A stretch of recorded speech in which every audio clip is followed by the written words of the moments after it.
Hello. Welcome. ProSynth Network Live, episode 222.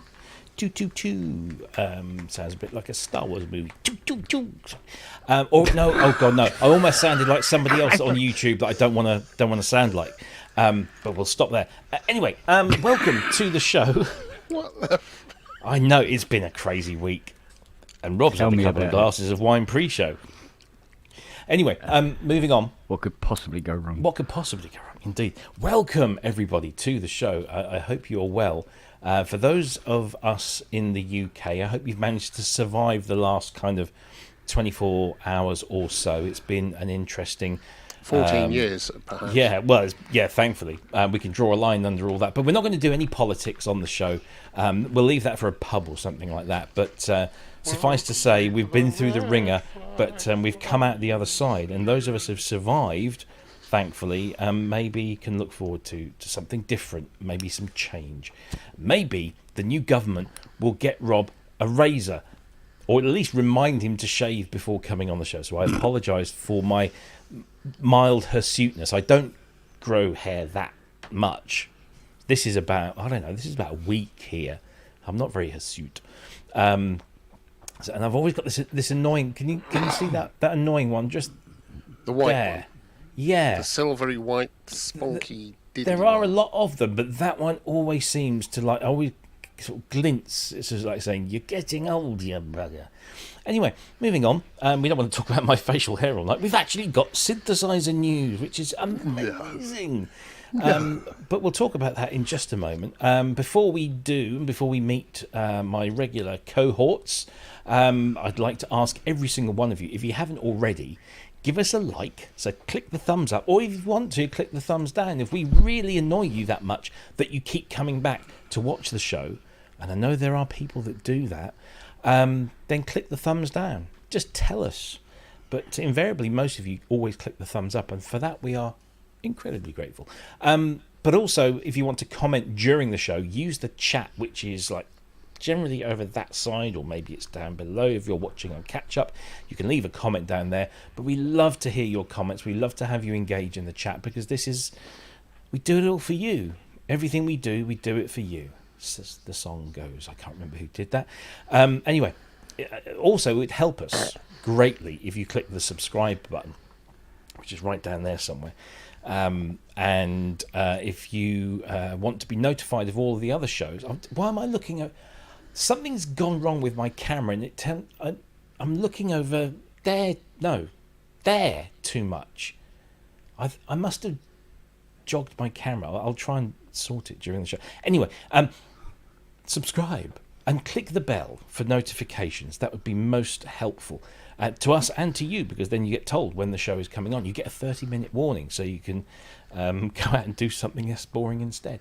But engage with us is what we're trying to say. And if you want to support us, you can do that also on Patreon, which is I guess now it's our kind of main source of income, which is really, really lovely that so many of you have subscribed to our Patreon channel and donate a minimum of $2. That's all it is, a minimum of $2. Is it a week or a month? I think it's a month. And it's fantastic, because it gives us the financial stability to buy all the licenses and the software and the hardware that we need to run this show. And you also get some cool stuff as well, because, for example, I don't know why this has disappeared off my panel, but let me put it back on again. You can get free stuff. So look at this. You can get... where are we? Here we are. So you get videos. You get early access to videos. We did the Super Booth walkabout. Just the other day, I recorded a video, which I haven't finished editing yet, about installing Arturia's new AudioFuse X8, which we'll talk about later in the show. I'll put that up on there on Patreon for a week or so, completely exclusive, ad-free. We also give away free sounds that are given to us by our amazing viewers. James Dyson with patches here for Cherry Audio's Chroma. Cherry Audio themselves give us exclusive access to stuff. More James Dyson stuff for your modal Cobalt 8. We've got stuff, again, more. James is an incredibly generous guy, GX80 there, but also me waxing lyrical about the original Arturia PolyBrute. Part 2 is coming soon. Alex Ball interview, ad-free. Mark Barnes, the super legend Mark Barnes. By the way, can I say happy anniversary to Mark and Cheryl, who celebrated, I think it's like their 67th anniversary or something like that. So, yeah, congratulations, guys. Can't wait to see you both again. Mark has donated JDXA patches, Hydrasynth patches, Korg Wave State patches, and you can have all of that stuff for free. Well, technically, by subscribing to our Patreon channel. It's all there. And there'll be more stuff coming soon. So please do. If you want to support us, that is one fantastic way of doing it. The other way you can do that is, of course, by joining our YouTube channel as a channel member. And we try to get all of those freebies and all of that early access stuff to you as well. The systems are slightly different, but we try to get most of that stuff to you. So, and again, it's a minimum $2 a month, which is nothing really when you think about it, for all the wonderful entertainment that we provide. You can also find us on social media, where you don't have to pay a penny to come and follow us on there. The main one being Facebook. That's where the main group is. But we're also, of course, obviously YouTube, Twitch, Instagram, Threads, and the social media service formerly known as Twitter, now known as X. If you have a question at any point during the show, or you want to garner our attention somehow, just stick a big capital Q in front of it. Not a little one, but a big one, like uppercase, because my eyes are getting worse day by day. And so it helps us put them over to the other side, where we can then pull them in at the appropriate time. There you go. That's all the boring stuff out of the way. Welcome to the show, and welcome to the show, Mr. Andrew Longhurst, who's muted, and we can't hear you. Technical Audio wizard. Professionalism. Technical wizard. There it is. How you doing? Well, clearly not that great. But no, I'm doing very well. I'm a more than moderately happy person today. It has that about it today, doesn't it? It does, doesn't it, for some reason? And we've got lots to talk about. I know I'm getting paid triple or quadruple time tonight for this, in Kent as well. Isn't that right, Kent? Mm-hmm. Yeah. So we're really happy with. So we're going to be spending so much money tonight. Yeah. And we've got lots to bring you all. We've actually got news. We've got news, which is always good. How unusual's that? I know, right? I mean, it's been. I'm hoping this is we're starting to ramp up again. Because I know that there's a couple of things coming next week. So I know we've definitely got news next week as well. So that's cool. Good to see you, mate. Welcome. Thank you very much. Of course, the other reprobate that helps me during the show. He's the restorer of CS80s, and in the past 24 hours or so, he's also been the killer of a CS80. Did you? The one to your left. She's dead. Is she dead? He was. No, there was a massive explosion, smoked the lot. Wow. Yeah. You told me about this morning. I'm like, oh, fudge. Yeah. This is where we found yet another kind of subboard that they've done for it that isn't listed correctly in the schematics. Yeah, because you're saying like the schematics for these things are just like, somebody's made them up. Well, they were made as they designed it. Right. And then they became available to the Yamaha service techs in '76. And then they started changing the boards. They added capacitors here and there. And in their infinite wisdom, marked them on the board going in the wrong way round. So there was there was a few explosions and a M board, which I've never been able to work out. I've tried. I don't know what the M stands for, because everything else, its designation relates to what it is. Mm-hmm. So a KAS board is, the key assigner system. And then you've got the voice boards, which are called M. So of course, thanks, M for voice. Yes, in the ancient Greek, as we all know, where the M was obsolete, really. So it was very dead. But I managed to finish it and close it up for good, because it's going back to Dublin in November, approximately 20 minutes ago. Okay. Blimey. So when I push keys like this, nothing happens, of course, but see? I can vaguely hear something.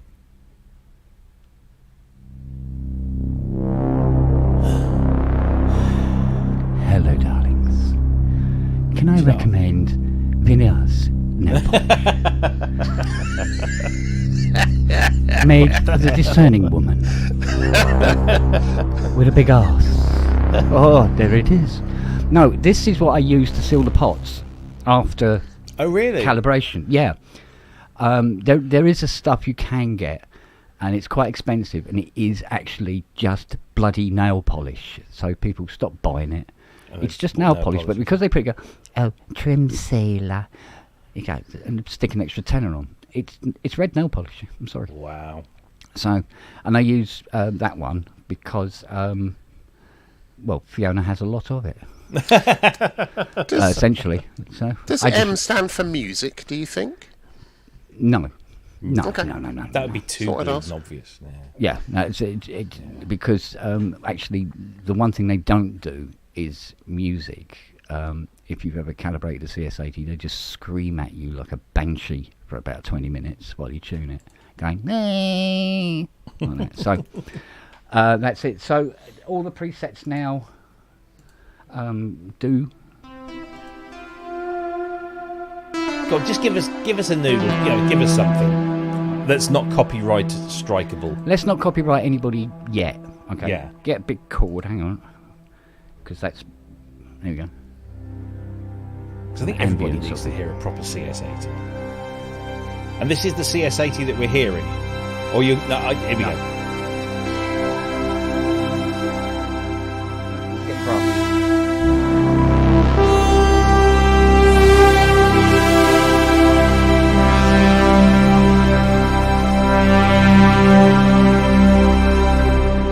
That'll do.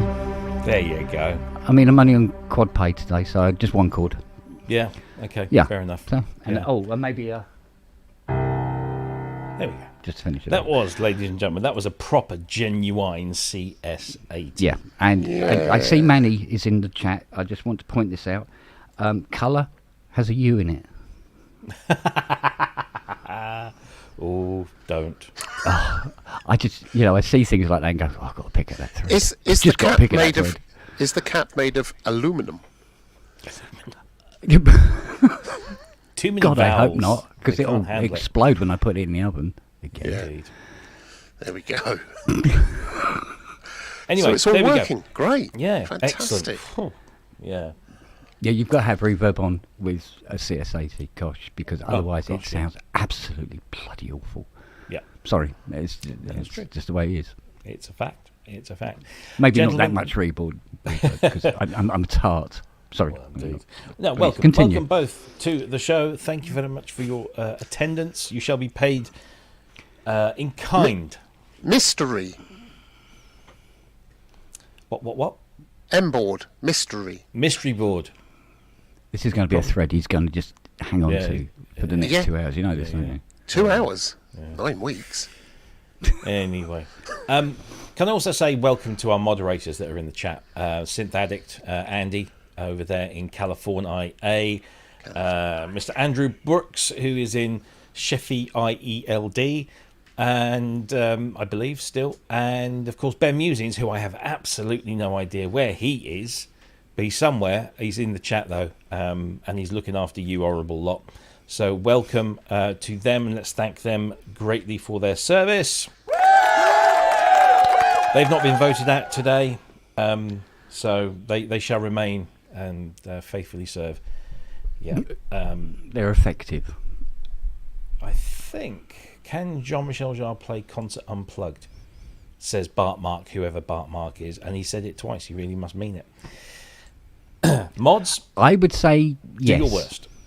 Yeah, I would say yes, he could, because he normally mimes anyway. This is true. Ooh, controversial. There you go. No, it is, but no, it's controversial. It's true. Whatever. Go on in. Anyway, shall we look? Because we can't yap on too, because we've actually got stuff. You're kidding. We've got content. What the hell happened? They call it content. Somebody hasn't been doing their job. I know. I'm going to start Not with this one. supposed to have content. You can come in I'm for going to bloody start content, with this one mate. Go on. this I think is rather cool. Let's play the introductory promo video.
There you go. This is the brand new Liven from Sonicware. It's called the Ambient Zero, and it has been available for pre-order. It went live just the other day. The first 100 gone, straight away gone.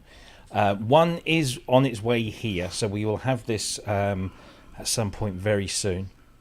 But yeah, the first 100 have been snapped up already, and I guess they'll just be doing more batches later on. It's the officially, they're calling it the 8th Liven. Looking at my shelf, I think it's the 9th, but I think they're not counting the Lo-Fi 6, which was a very limited thing that they did with Perfect Circuit. But do you know what? This one, I think, is my favourite so far. Because A, I like Ambient. B, it's very simple. And the Livens had a reputation early doors for being a little complicated. Lots of, kind of shifting and what have you, and overlays and stuff. This has a synthesis engine that they call blend wave modulation. And I was talking to our friend Chris Lodi, who does a lot of the demos for this thing, and and he said that the way this works is very similar to FM. It's algorithmic, and looking at those let me bring this on screen. Hang on a moment. Looking at the nomenclature on the front of the unit, you can see that you've got these 2 drones, 2 pads, and then 2 atmospheres. You've also got noise generators in there, and the ability to sample in your own stuff, so that you can layer that as well. So you can really make this quite a unique thing. It's got like 128 like areas where you can store collections of drones and pads and atmospheres, and it comes with 16 collections built in. Each of the 4 engines has its own sequencer, 64 steps, so you can program sort of evolving stuff through that as well. And it's just a very simple interface, which for, as I said, for a Liven is quite interesting. Again, it's made from hard-wearing plastic. It's battery capable. It's got a built-in speaker. It's got MIDI. It's got sync in, sync out, line in, line out, headphone socket, and the familiar traditional Liven setup. But all the videos I've seen of it, and the demos that they sent through, very, very good.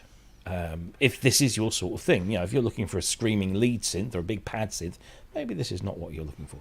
But if you're looking to create textures and things that you can maybe play over, then the Liven Ambient 0 might be just the thing for you. Second batch will start shipping from July 30th. Subsequent shipments are planned to start from mid-August. It retails for a mere $239, which I think we can all agree is not bad at all. What do we reckon on this one? I mean, I really like this. I like the sound of it. I like the Livens anyway. I've got to have one because I've got all the others, because I'm like that. But Ken, let's come to you. You like to noodle over sort of wishy-washy stuff. Yes. Could you see yourself using one of these to noodle over? Absolutely, actually. Yeah. I really, I'm down for this. I am down for this. One thing I've always had difficulty with is when I'm going to do that kind of a thing, whether it's an atmospheric background for something or like that, using the conventional instruments to hand, it's really bloody hard work to get it to do it. There's a lot of messing around and rehashing and reversing samples and this, that and the other, and adding tons of effects and all sorts of crap on it. To have something that actually goes, hi, I do this. I do this job. And I do it really well. Yeah. And I'm a mere bagatelle of money. Because, in the grand scheme of things, I can get something similar with things like the Seaboard and stuff like that, which was $5,000, and you have to be a special forces sniper to be able to use the keys correctly from 4 centimeters away. So. I fancy this. I love the way I'm going, yes, this will be a nice addition in an already stupidly crowded room. The fact that it is, one, small, and two, I can noodle with it anywhere. Yeah. Although, for an agoraphobic, that's not necessarily a biggie. But do you know what I mean? I don't have to plug it in next to the bed or anything. I'll just noodle around with it and stuff like that. So it's a big, abso-bloody-lutely. I'll have one of these, please. Thank you very much. Can't wait for the end of the month. Indeed. I did get a little freaked out in the video when they got one buried in sand. Was I the only person that was going, no, don't do that, don't do that? I'm sure it wasn't a real thing. But I must admit, I was more concerned with what was that spaceman looking for. I know. And he's come all that way, didn't bring a shovel. What an idiot. Typical, innit? Yeah. Typical. No, I'm with you. I think this is what I like about the Liven range is that they pick a thing and they focus on that. They and they're very affordable, and they do get collectible. And I think maybe that's what they've been going for. They've been trying to got to have them all. And this one, to me, as you say, it takes care of one job, and you can set this going and let it just go away. You can do a bit of an Andy synchrotron, can't you? And just let it go. And then do your own thing on top of it, whether that, whatever that might be. All right, now that needs a special skill. I don't know how he bloody does it. I've tried doing it, and it just, I end up falling asleep from boredom playing my own track. I have to hide sharp objects after about 20 minutes. I don't know how he does it. I know, he's very clever. Very clever. If anybody wants really to catch him, 10 a.m. tomorrow, UK time, Andy Synchrotron does a couple of hours of drones and noodling, should we call it? Drones and noodles. Andrew, your thoughts? Shall I be the fly in the ointment that disagrees? You always with are. Both? Well, okay. It's blend wave modulation synthesis combining 6 unique structures with 32 waves, and each of those waves has 128 harmonic tables, which means it's kind of like a wavetable synthesizer as well as FM. And my problem with this is I've now got to wait until mid-August until the machine I've just bought arrives here. That's the problem I've got. It's freaking brilliant. it. There's a load of other videos on their site about how to use it, what to do, what each of the things do. Yeah. It's got a noise sort of sound source as well. The noise sound source isn't white noise, but whatever. It seems to be predominantly samples from nature, but that's where you can add your own up to 8-second sample of something into there as well. Yeah. And it's just, I was watching him, the demonstrator using it, and each of the 3 or 4 videos I watched, it's 230 something or 250 quid, call it. I mean, Kent said it. He said, we all love a drone and we build these things up, and then we inevitably end up either recording them or having a whole bunch of stuff doing something which should be relatively simple, but it takes an age to get there and do all this. This, you just do it, and we use these kinds of sounds, and I can see this being used lots on soundtracks and all sorts of things. I can't wait for it to turn up. I think it's a ridiculously good thing. I think you're right. It's the best thing they've done, apart from the EZ1 Play, and even I think it may even be better than that. Even though mine's waiting in Feltham. Still in Feltham? Now I've paid the tax now. I've paid the tax. Oh, it's only dear. been there almost a week, over a week.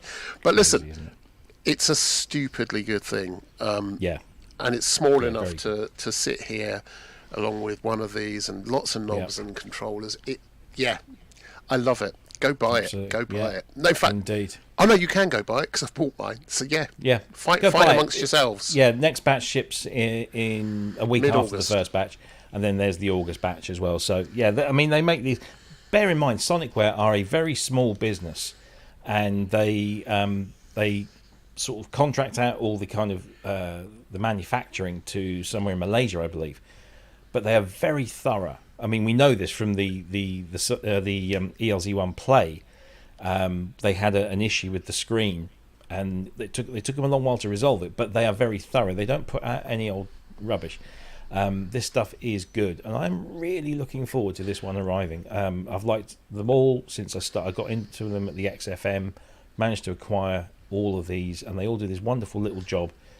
One day I might actually get them all out and link them all together, and mess around. Good point here from Keith in Watford. He really wanted to get this point across with the 3 Qs, but it is worth pointing out that these do not ship with a power supply. You have to buy a separate power supply. However, these they've designed these to work off the same specification power supplies as Volcas. So if you just go into Amazon and just type in Volca power supply, and then you can buy one. I mean, I bought a job lot of them, and they're just these little 9 volts or something, and I've just bought one for each of my. I got all of these off Amazon, and they just go straight in and they work, and it's absolutely fine. And how much are they? Quids. I mean, they're just a few quid each. Not a lot of money. Oh, that's a deal breaker. Few quid? No, not for a few quid. No, I'm going to cancel my order. Where's mine? They work very well off batteries as well. So here's the thing: we've talked a lot because we've had no news at all of late. We've talked a lot about manufacturers and what different strategies different manufacturers have, and who's on the up, who's on the down. These guys have just been they've just been unrelenting in what they've done, and with this particular thing, they've built a new engine, essentially a new way of it's not completely new, but they've built a completely new engine for mangling stuff and working specifically to create drones and pads and ambient stuff. And I think that's incredibly happy, and it's $239. I was expecting that if anyone else did this, you'd be looking at 500, 700, 800 quid. Anyone else, seriously, you would. Mm-hmm. And you do, and more. For this money, I think they've got a business model which is extraordinary. I take my hat off to them. I think it's a really, really good thing. Whereabouts are they based, Robbie? They're based in Japan. They're a Japanese company. Oh, that's right, Dr. Yu Endo. Dr. Yu, and so they put out all the manufacturing to Malaysia. So the specifications are really it's 10-note polyphonic. So I think that's plenty for this kind of machine. 2 drones, 2 pads, 2 atmospheres, and 2 noises. Noise and a sample that you can put in there as well. It's got mono modes, legato modes, etc. You can add up to 8 seconds of sampling in 16-bit, 32 kilohertz. So it still has, it's still not, it has a kind of crunchy quality to it, although I haven't experienced it myself to hand. Filters, effects, loads of effects, the sort of effects that you will expect to find on a unit that claims to be doing ambient stuff, so lots of reverbs and delays. 4-track sequencer, 1 for each layer, up to 64 steps per pattern. Real-time recording, lots and lots of features and functionality, and you get a lot for your money. So there you go. It's a stupid amount for your money. Yeah, stupid. It's great. And do you know one thing I would love for them to do is build like a proper synth, like a full-on keyboard synth. And I'm sure that's probably somewhere down on their roadmap, that they take all of this technology they've developed and maybe this kind of multifaceted big old. I think that'd be rather cool, but we shall see. Or maybe that could be a monster. It could be. That'd be interesting. So there we go. That's the Sonicware Liven Ambient 0. It's called, and it is available to pre-order now. The first batch is sold out. Second batch will start shipping at the end of the month, and then there are subsequent shipments planned throughout August. $239 available from all good music retailers and direct from Sonicware themselves. And the link is in the chat. Thank you guys for putting it in there. Thank you for your donation, Andrew, of 222, which I suppose is the episode number. Thank you very much. And also, welcome to Steve Sims, a.k.a. Xorb. He has become a channel member. Thank you for subscribing. Much appreciated. We did have a question from Andrew Brooks. Can I have the old PolyBrute now that you don't need it? No, it's mine. Who said they don't need it? It's mine. I don't know. That was on the cards, Andrew, right up until he found out it polychained. I wish it did. Not? It's mine. It's mine. I haven't heard yet. I'm hoping it does. Oh, come on, it must do. Well, there's a little news topic we've got to talk about in a moment where polychaining has been added as a feature, so who knows? Who knows? But and then this is an odd one. I don't know if this is supposed to be snarky or a joke, but Bart Mark is shouting to us, Robbie, have you finally learned how to get a sound from the Synclavier regen? The answer to that is yes.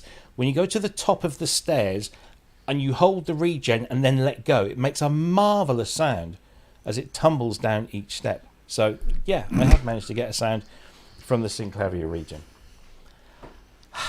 Anyway, moving on. Was it a string sound?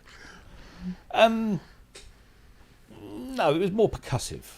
Oh, okay. Sort of like a staircase. Yeah, it was polyrhythmic. Yeah. It was, yeah, and there was a little thing is it hit the cat at the bottom of the stairs. Yeah. Anyway, let's do some other news. Talking about polychaining and stuff. That is one of the new features that has been added to the Oberheim OB-X8. We've actually got a video for this, so we might as well play it because it takes up a bit of time.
Got to Drew Newman there for a great soundtrack to that, and of course everything you heard there was OB-X8.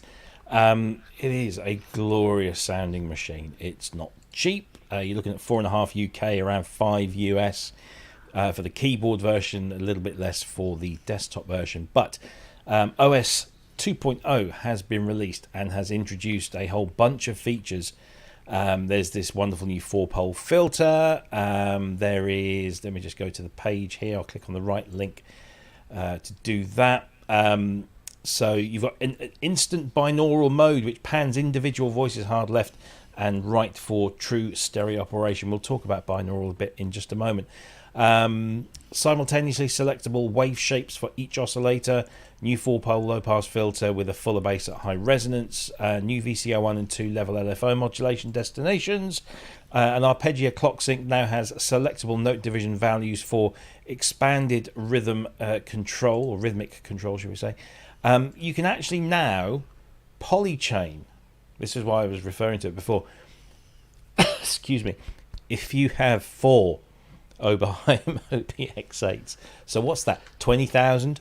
Okay, yeah. You could afford somebody to play it for you, couldn't you? Yeah, exactly. You could, but I mean, it's interesting.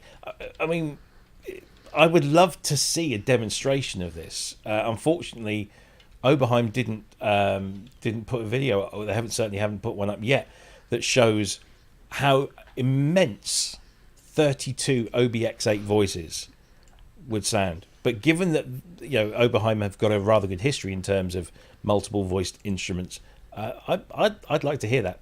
I think that'd be rather cool. Lots more memory for storage of new banks and so on. Separate MIDI channels for lower and upper split and bitimbral operation.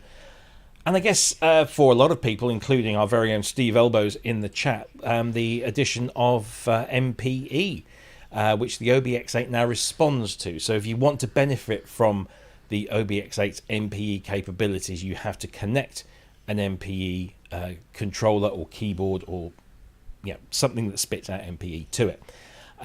So yeah, interesting stuff. Again, it's early days. I haven't really heard any sort of demonstrations of all of these features, but it's a gorgeous, gorgeous, gorgeous, gorgeous machine. Gorgeous. I love the sound of this. Gorgeous. However, for the price, it's now looking at even more expensive when you compare, to things that have just come out or are coming down the line.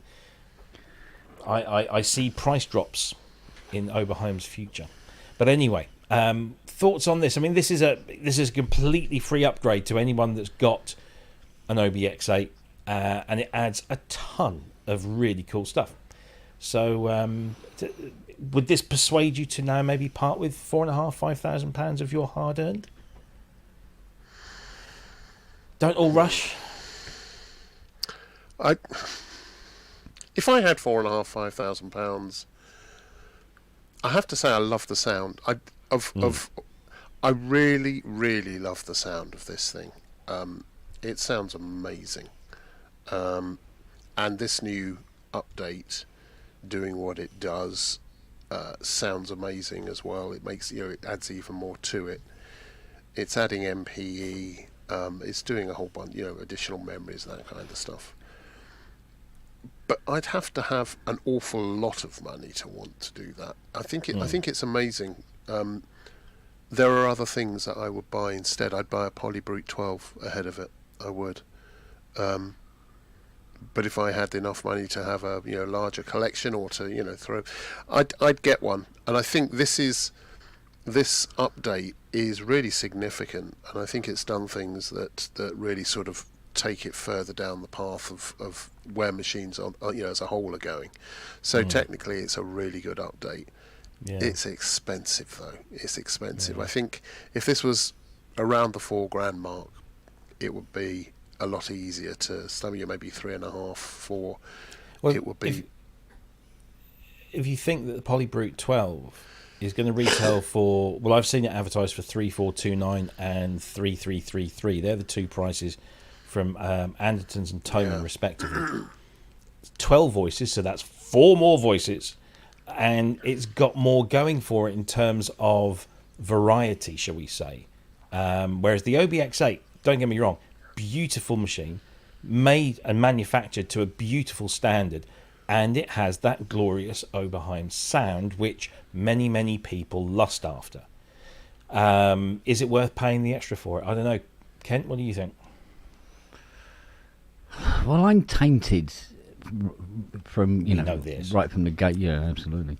I mean, right from the gatepost, because I have spent 25 years of my life trying to get bloody OB-X's, OB-X8s and OB-8s to work. And the thought of another OB out there just makes me want to crap into a teapot. It really, it's like, oh God, and this one will be surface mount as well. I might as well slash my wrists now. Yeah, I mean, Oberheim were always slightly more expensive. You know, they're sort of like the sort of like, oh, there's BMW. It's slightly more, but you know, it's nice, isn't it? And that's where they were on the shelf, really. They were slightly more expensive than everything else.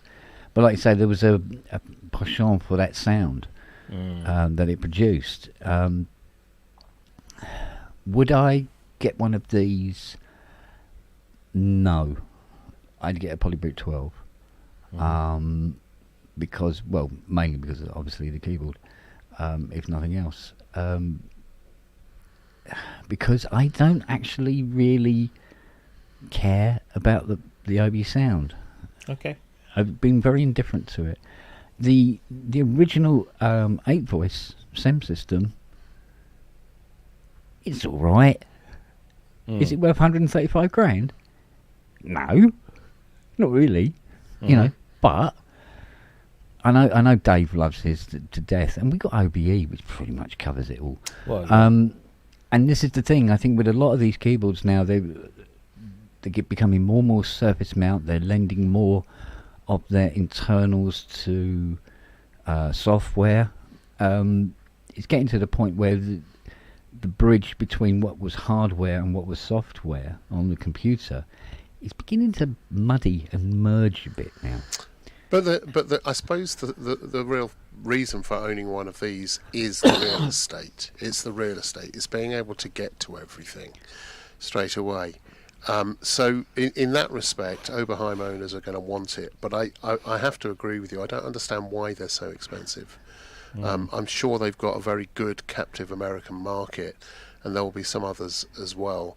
But I've always loved the sound of them. But I'm not to the point where I can't get that sound on almost anything else I've got. And it's a different experience programming it and working with it, creating sounds, working with tracks. They do sit well in tracks. That's one thing. They sit immediately really well in tracks, but it's pretty hard now to find a synth that doesn't. I actually preferred the little ones, things like the OB-1. I did, and I really, really did. I really did. Yeah, I thought that was a lovely sound. After that. Yeah, it was a nice piece of kit, I must admit, all day long. But it was sort of like, I think the niche that they filled back in late 70s, early 80s were sort of like, but everybody's got an ARP. Oh, I can get this. This is slightly more upmarket somehow. That kind of sort of like buying strength. But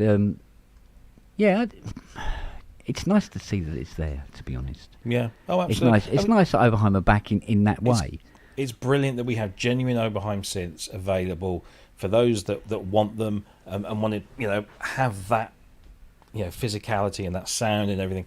But I tell you what, my gas for this and for a couple of other polyphonic analog synths disappeared when she turned up. Yeah. Because that for me ticks all the boxes and way more, because the OB-X8 it has that Oberheim sound and that Oberheim or stroke sequential build quality. It has that Oberheim workflow, which a lot of people like and appreciate. It has the cachet of the brand and everything. It has that sound. However, it's just a pretty standard, although a very good standard, 8-voice analog poly. Whereas what we're getting with things like the PolyBrute 12 now is way beyond that. We're getting levels of expression that we've never seen before within that realm, and you get more voices, and it's just as weighty and well built as an Oberheim. Also, did I see in that advert that you just run something about the software upgrade also gives you a 4-pole filter? Yes, it's a new 4-pole low-pass filter. Well, how the hell's that work on an analog synth? I don't know. It just says, all it says here is a new 4-pole low-pass filter type with fuller bass at high resonance. I wonder if they're using... It's got effects, hasn't it, now? No. No? No, there's no effects on the There OB-X8. must be something digital in there then for them to be able to... I'm just wondering how they're making a hardware upgrade with software. I'm confused now. Well, if they're using software, if they're doing a firmware upgrade, clearly there's some digital involved somewhere. Pardon me. Bless me. Bless you. Good God, how fast? What we don't know is how much and what it's affecting. Are they adding in a digital filter? Does that mean there's room for doing all sorts of other digitalness? That could be interesting, but who knows? I don't know. Interesting. Yeah, that's a good point. Really. Well, I mean, they haven't said it and then gone, nobody will notice. They've obviously done it. I'm just intrigued about... Unless they've found a way according to... to Manny, the new low-pass filter mode changed the bass compensation of the existing filter. Oh, really? Yeah. No, I don't speak through a compressor. I speak through an interpreter.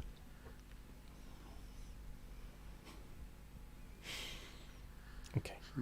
Anyway, there we go. OB-X8 has now got a version to it, and it brings a lot of stuff to it. Well, I think it fills our hearts glorious. with joy that they exist and it's out there and they did this. I think that's great, but I don't think I'm going to be buying one. I'm with Kent. OB, one of the earlier, smaller. Yeah, Yeah, I like them. I loved them. But I honestly, having to work on these buggers spoils it for me.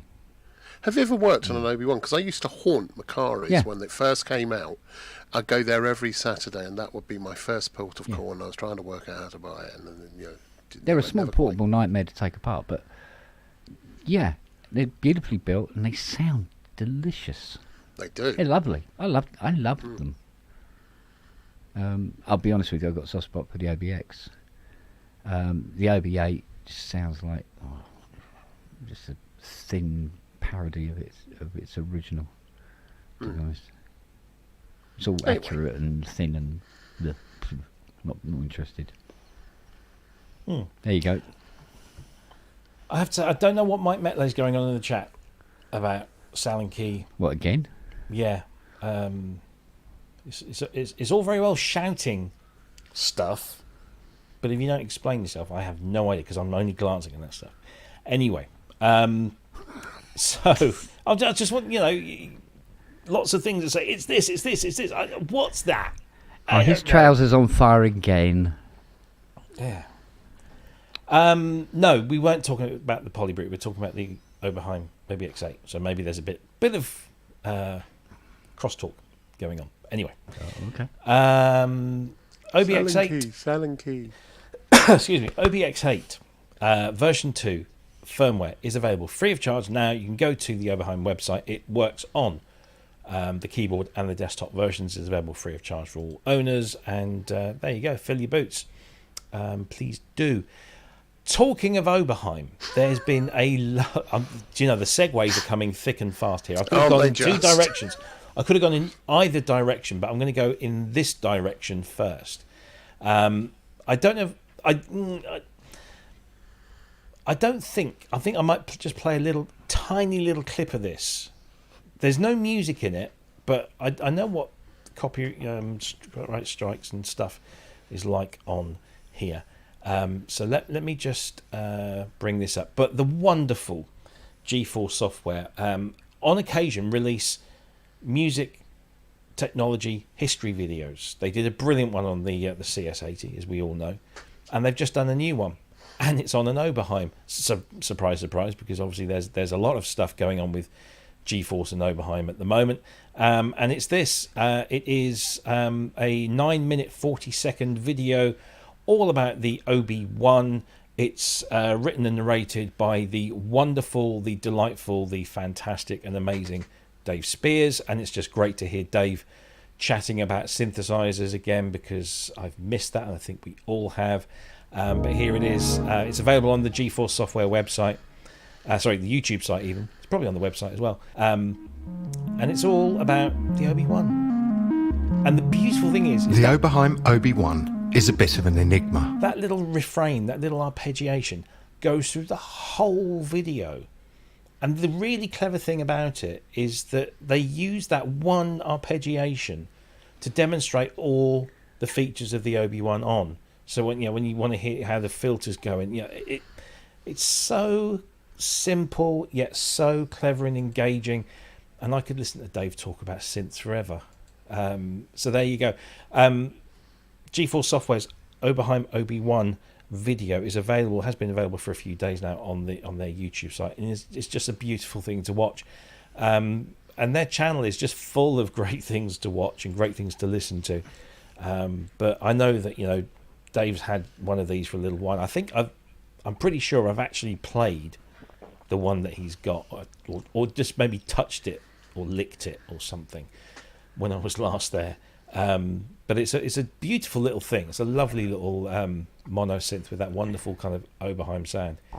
But please do go and watch that, guys. Did you get a chance to check that out? Well, I've already had you probably very close proximity to it, because I'm the one that restored it for him. Restored it, yes. It had one of the preset buttons was missing, and we so what I did is I replaced all of those touch preset buttons with I think it's 1977 Mini Cooper chrome bumper bolts. Wow. Yeah, because you can't get them anywhere else. So are they actually buttons, physical? They're bolts. They're bolts. They're capacitance touch. Because that was what I was wondering. Are they touch sensitive, or is there a physical movement? But that you just no physical touch movement. them? No, you just touch them. Yeah. And this is 1978. Exactly. How cool is that? Yeah. And I was able to get hold of these bolts through a friend of a friend of a friend of a friend of a friend. And I had to drill the holes out a little bit bigger, because they're on those ones, they're square underneath that dome, because they're supposed to go into a square hole. So when you do up the nut on the bolt doesn't spin, because you can't put a spanner on it, can you? Yeah. Because it's a nice smooth surface. And it's pretty much the same thing. They use double nuts on them, but and got it all going. Yeah, it was I don't know where he got it from, but it was an absolute wreck when he got it, and it went back, as you see. But I didn't want to give it back. No. And I loved that. I loved those touch switches, the touch whatever. Yeah. I loved that about it. It was just so different from anything else at the time. Yeah, absolutely. But it was just a delicious, absolutely delicious sound that it has. It's so warm. I love that keyboard. I really do. Yes, Good question from Half God. Is it more than a SEM in a keyboard with patch memory? Yeah. Or is that essentially what it is? It is more than that, technically. It went down a slightly different road, if I remember rightly, because he's trying to now remember what kind of chips he had in it.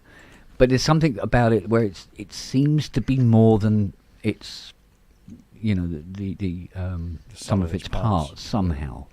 But it's rich and more. I think it might be because it's not trying to do too much at once, and it just does what it does really, really well.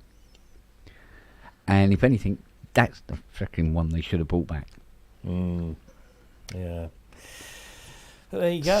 Sub a K as well, actually, would be quite handy as well. Yeah. That would be, that really would. Yeah. That really, really would. Yeah.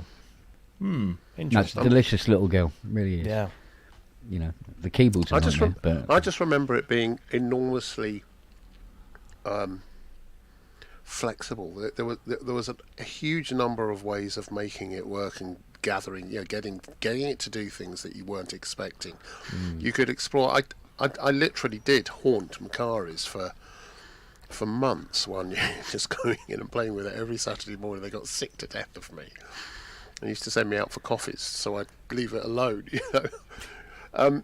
But it was incredibly, it did things incredibly differently. Or not differently. It just did so much more. The patching on it, the way you could route things around internally.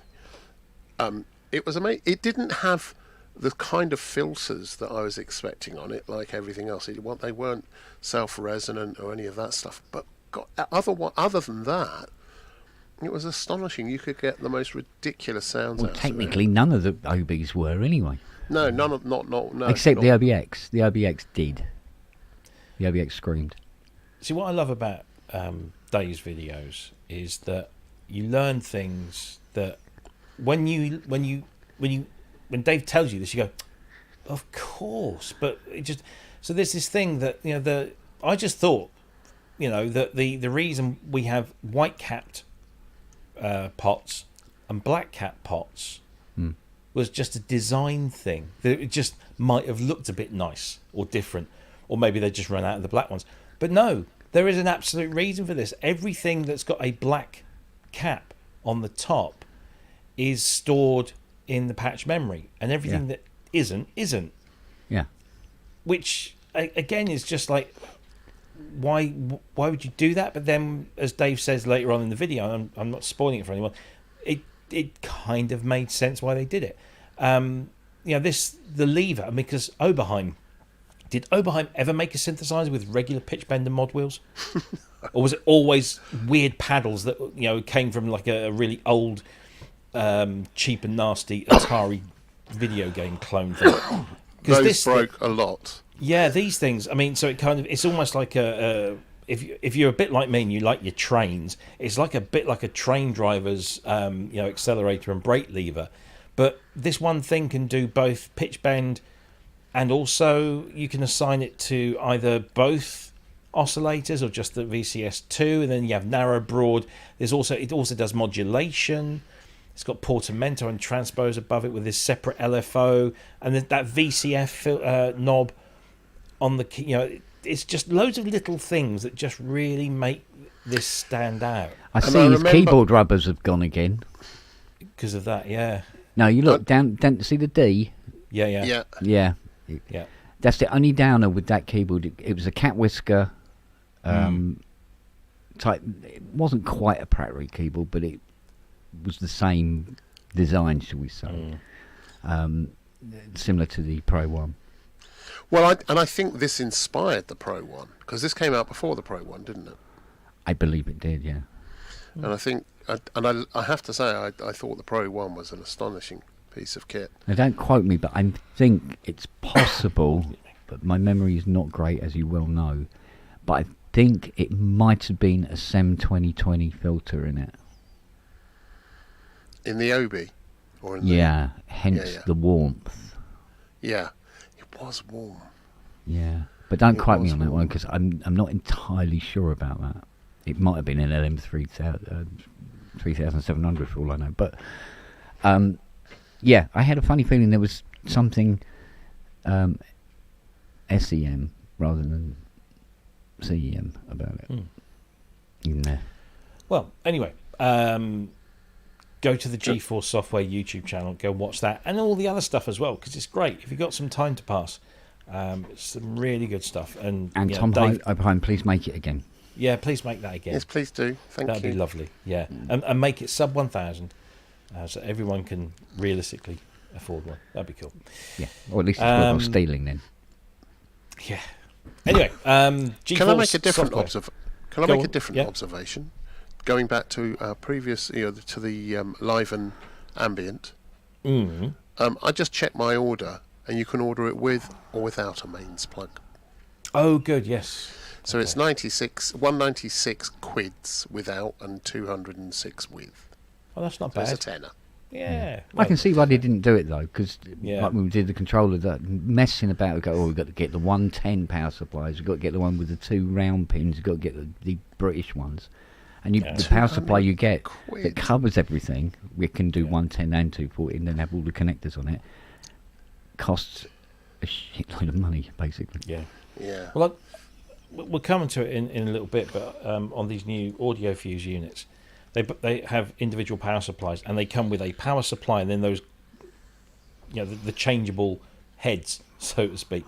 Yeah. And I never throw the other ones away because I think, what if I hit the jackpot and I emigrate somewhere? I might need those. So they all sit around rattling. I've got drawers full. Has it not occurred to you that if you hit the jackpot sufficiently that you're going to move abroad, the issue of mains adapters is not going to be one you'll have Probably for very not, long no. at all? Yeah, but this is the way I think. This is the way my brain works. So actually, what I tend to do now is I keep them in the boxes that the original units came in, so that I remember what they fit. Otherwise, I throw them into a drawer and I think, oh, What a wanker! what can I say? Anyway, we're going to kind of veer back to the Oberheim OB-X8 because one of the other features of the new firmware was this binaural thing, which okay. We had a talk about this on Kent's Pub the other day because I came across some patches that said that they were binaural, and they were for a synthesizer that I know damn well doesn't support binaural. But then, of course, it all depends on how you define binaural. Now, for me, as somebody who is a big fan of multi-channel, three-dimensional audio, shall we call it, for a generic term, spatial audio maybe, although I think maybe that belongs to Apple, I don't know. For me, binaural sound is sound that is either recorded binaurally, as in two mono microphones distance around the same distance apart as a pair of human ears, and either recording like a head mic, or some people just clip a little two lavalier mics to their collars and then walk around and then play it back through a pair of stereo headphones, and what you get is a three-dimensional effect because you're listening to the way the sound was captured, which will behave the same way as your ears, and so it kind of gives you that 3D effect, used a lot in video games these days. But in synthesizers, it turns out binaural is used in a slightly different way, as in we've seen with the OB-X8 and have previously on the UDO Super 6 and the Super Gemini and the Super 8 as well, where instead of actually meaning this three-dimensional sound, what it means is they're splitting the voices across different outputs, and therefore you get this kind of bigger, wider stereo sound. Is it binaural? I mean, I don't know what the official definition is, but anyway, these sound sets came to my attention this week. They're from Tom Wolfe Sound Design, or Synthesized Solutions for Film, to give the company the proper name. And he's done some sounds for, well, the ones that I picked up on were for Arturia Pigments, but he's done a bunch of sounds for Omnisphere, and he's billing them as 360-degree binaural presets. And I'm thinking, well, I know for a fact that the Arturia Pigments doesn't do 360-degree binaural, or does it? So I was frantically looking through the manuals, which were terribly written by somebody called Dr. Mike Metley. I kid. I actually probably didn't write that one. Anyway, nothing in there. Looked through the system. Nothing. How is he doing this? And lo and behold, he had a video about how he did it. So I watched it. It's about 15 minutes, and I thoroughly recommend you go and watch it, because what he's done is both simple and ingenious. And I'm hoping I'm going to get this right. So he has taken a regular stereo sample, or a sample, shall I say. And what he's done is he's recorded that sample, put it into, in his case, Logic. Then he has created an effects bus with Logic's binaural panner, which is not true binaural recording, but it does adjust the phase characteristics of the sound so that it appears to come from different directions around you. And he then pans that sound. He generally records about 8 bars, and he pans the sound left and right, predominantly in the back, leaving a stereo version of the sample to occupy the front space. He then exports that as an audio sample, and then imports that into Pigments, or Omnisphere is the other one. Once it's in there as a sample, he treats it using the granular engines of those instruments, and instead of just listening to the raw sample going sort of backwards and forwards as he's manually moving the panner, he allows the granular engine to scan through that sample, picking out different places within that movement. And then when you play that stereo sample back, because it's been processed binaurally through Logic, you're getting that kind of sense of space, of things moving around you and behind you. And then he creates entire patches for the instrument using this technology. And it's very simple when you see it laid out for you. But I think it's dead clever. And so he created 2 banks of patches, and here they are, binaural textures and binaural pads. We do have a video. However, I am going to warn you that when I tried to play one of these videos on Kent's Pub through our system, even though I'd got stereo turned on, it wasn't coming through so much as stereo. So what I would suggest is, if this doesn't impress you, don't be put off. Go and check out the video yourself. But let me just play you a quick snippet of some of Tom's binaural presets.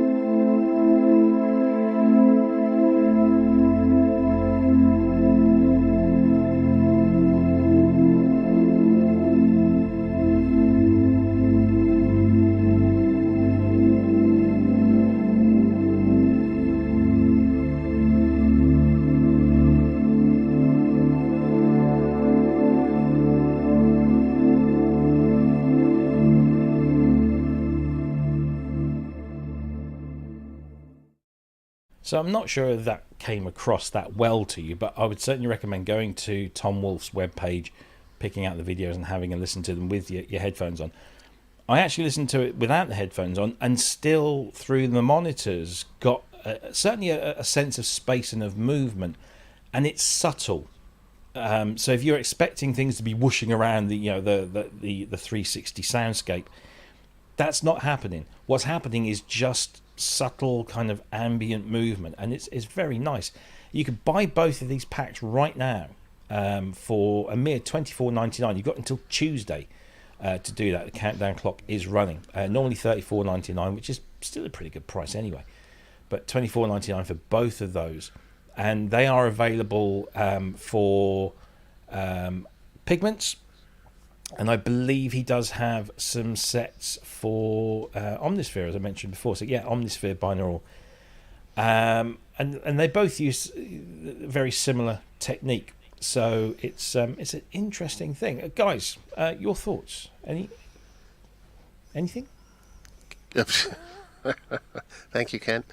I've had a deep and abiding interest in binaural and ambisonic recording and placement. I used the first RSS in the country. When Roland bought the RSS out to, they couldn't get it to work, and they brought it to us when I had my studio, I was a partner in a studio down in London, in Barnes, called Virtual S, and we were doing virtual reality, curiously, but we also had some, a range of samplers and synths and God knows what else, and they brought this down, and we managed to get it to work. We got it to work, and it was extraordinary. The thing that really makes it work, though, binaural works by having a sound placed, or creating a sound field by placing essentially the original sound wherever you wish it, and you don't hear a thing, and you don't hear any kind of effect of binaural placement, of 360 placement, until you have a reflection playing from it as well. So you have to feed something into a reverb or a delay, place that really quietly, so it's just on the edge of perception, of perceptible hearing, somewhere in the sound field, and you fix it there, and that then gives a reference point for everything else. Your hearing just goes, oh right, now I get what's going on. I think this is a really good step, but it's using a binaural panner, which is not the same as a binaural recording, and it sounds okay, But for me, I think what would be really interesting, and I might have to do this and put a demo together, is do sequences with individual hits which are occurring at a different point in the soundscape. And also, because I adore ambisonics, I also don't just want them around me like this in a cluster, like a ring. I want them up and down and further away and closer to. That's really what you get. It's about not just where, but how far away. Yeah. And it creates a real sense of depth. What I'm not getting from any of this neither from the Oberheim, which claims to be binaural, or from Tom's, is that sense of depth. I can hear stuff going on, and I think it sounds, it's nice enough. It's a bit subtle, but it's nice enough. I want to get a bit more into the meat and veg of it and actually hear it doing things up and down, Yeah. So I might try and do a demo of that. I've got a Sennheiser Ambient mic and some old stuff from my things, but I'm just interested what other people.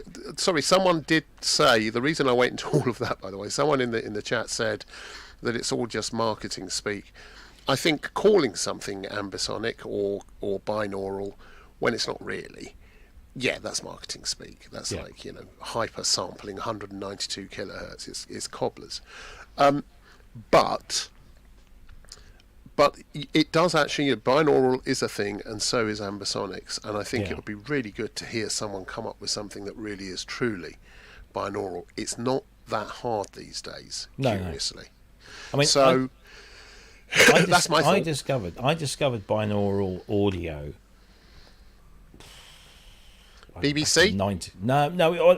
I remember hearing that, but it wasn't. They didn't call it binaural at the time. They certainly didn't call it on Tomorrow as well. They just said 3-dimensional soundscape with stereo speakers. Oh no, that was the RSS. They actually did some binaural stuff before that. Separately, right. But anyway, well, there's a guy that lives down in around Avebury, which is down in the sort of the west country of the UK, where there are lots of stone circles and all this kind of stuff. His name's Steve Marshall. He's a really cool guy, and he made an album many years ago called Bilocation, and he was really into binaural recording. And anybody can do this if you've got a stereo recorder, and you connect 2 mono lavalier type microphones. You can clip them to your shirt collars, or you can clip them to the edge of your headphones or your spectacles if you're wearing them. And then each one of those feeds the left and the other one the right. So you basically have 2 separate audio channels, and you put them around the same distance apart as a human set of ears, and then just walk down the street, or go to a football match, or just record something. When you play it back through headphones, it sounds like you're actually in that space, because the ears are interpreting the audio the same way they would if they were in that space. And it's stunningly simple. Just a quickie, putting them there means you get the whole of your body in the way of what's going on behind you. So you're right, putting them up here, putting them somewhere up here, and preferably having them aligned so they're doing 45 degrees apart. 45 degrees angles, that works as well, because then you can get into mono and summed, you can get into all sorts of stuff. But it does work. And there are companies that build head mics that have polystyrene heads with actual ears, and then the microphones are embedded in where the ear canals would be, and then you can place that in a studio environment, or you can take it out and about, and it's been done for ages. Neumann. And it's a really simple, cool thing to try. I tried it with a digital recorder and a couple of the lavaliers, and it was just it was fun, it was interesting, but it's also you can recreate it with technology nowadays. Whoops, hit my microphone. You can recreate it with technology, although it's not exactly the same, but you're able to pan sounds around and give this. And I just thought these pads and textures that Tom has come up with, using what essentially is a cheat to do it, but a very clever one nonetheless. I thought was very cool. Kent, let's wake him up. He looks like he's fallen asleep here. You a fan of this? That's technically what this subject does. Right. Because I've listened to him, I don't hear it. No. I don't know. I don't hear it. If I want binaural, I'm going to put on a blindfold, put on some headphones, and just sit in a bloody swivel chair. It'd be easier. It's not. I don't hear it. Yeah. What I hear is bigger, and now the binaural version. I go, wider stereo. Can you hear the sound coming from behind? No. Can you hear it I'll tell you moving what I'll around? do. No. I'll send you a snippet. I'll send you a snippet of a proper binaural recording, and listen to that through headphones, and you will hear. I mean, on this bilocation album, which I don't think is available anymore, towards the end of it, he's recorded a helicopter. He was on the top of a building in, I can't remember which city it was, but it was in the top of a building, and the police helicopter goes overhead, and you sit there. And you know, there's no extra speakers or anything like that. You got your headphones on. You hear, your brain is saying that sound is coming from up there, and then it moves over, and you just hear this 3-dimensional sound. Of course, it's kind of difficult to fully appreciate because you're in a different environment to the one that you're hearing. But if you know, especially in video games, and there's a lot of video games now that take advantage of binaural audio. Where you just put your headphones on and then you're in this game environment and what you're seeing relates to what you're hearing. It is incredibly effective. But no, it was just an interesting thing, and I bought these, and I really, you know, I like this kind of stuff anyway, these kinds of sound. So the fact that they have a little bit more space to them and they don't have to do anything to it, it's all part of it, you know, it's in there. Well, I've always been particularly wary because, you know, you get, you know, oh, this is the latest thing, and this is the latest thing, and it's actually, yes, it's the latest thing that you're going to be thrown in a skip in 4 years because it's not supported anymore, moved on. It's been around for years and years. 480 quid to hire a skip now, and I'm getting fed up with it. They do let me keep it 4 weeks. They're really nice like that. I will send you samples of a thunderstorm and some jungle recordings that are extraordinary, Kent. On your headphones you'll hear it, and even on a pair of stereo speakers, just standard stereo speakers. Well, you'll can I have leopard skin pants as well? This was another thing that Steve did. He did he did the binaural version, which he sold as a CD, and then because this was around the time that Dolby Digital was sort of becoming a thing in home cinema, he used a piece of technology, and this is a challenge for our moderator Ben from Musings. This is in an edition of Sound on Sound. They did a whole thing with Steve where he took the binaural recording and then processed it through a piece of hardware whose name completely escapes me, and made it into a 5.1 CD, a DTS 5.1 CD. But that absolutely meant you had to sit in the sweet spot to get the full effect, otherwise it just wouldn't work. So it was an experiment of sorts, but it was an interesting one nonetheless. But yeah, there you go. Tom Wolfe is his name. Tom Wolfe Sounds, synthesized solutions for film. He does some incredible presets, and if you sign up for his newsletter, you also get access to the Synth Vault, and that has a whole pile of stuff in there, free, and it's all free. Presets for Pigments, Omnisphere, Yuhi, the wildcard presets, which includes stuff for Pendulate, Vital, Serum, a whole bunch of Cherry Audio stuff, a whole bunch of Arturia stuff, even the Nifonium and the Oberheim, which is the BX plugin, you know, the Oberheim OB-X plugin. That's in there. There's a bunch of stuff in there. So even if you don't buy the stuff, go and sign up for his newsletter and get a ton of free presets. It's well worth having. So there you go. Tom Wolfe and his binaural sounds. Sounds like a circus act. Tom Wolfe and his amazing binaural sounds. Go Philly Boots. There you go. Right. Let's have a look. What else have we got here? We've done that, so we don't need to talk about that. We've got that to talk about, and that, and that. I'll get rid of that. I'm sorry, I'm just going through all this stuff in my head. Right. I think let's move away from audio stuff. Well, not audio stuff, but you know, instruments, and we'll talk.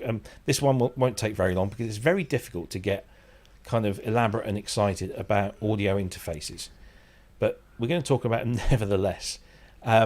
This is new from Arturia. It's the AudioFuse X8 in and out. We spoke about this on Sonic Talk this week, which I was very privileged to appear on. These are new, and they are expansion units, not just for the AudioFuse range made by Arturia, but also these can be used in any audio interface that can accept ADAT in and ADAT out. So these units, each one of them will supply 8 analog inputs or 8 analog outputs, and then pipe that to or from your audio interface via a single ADAT cable.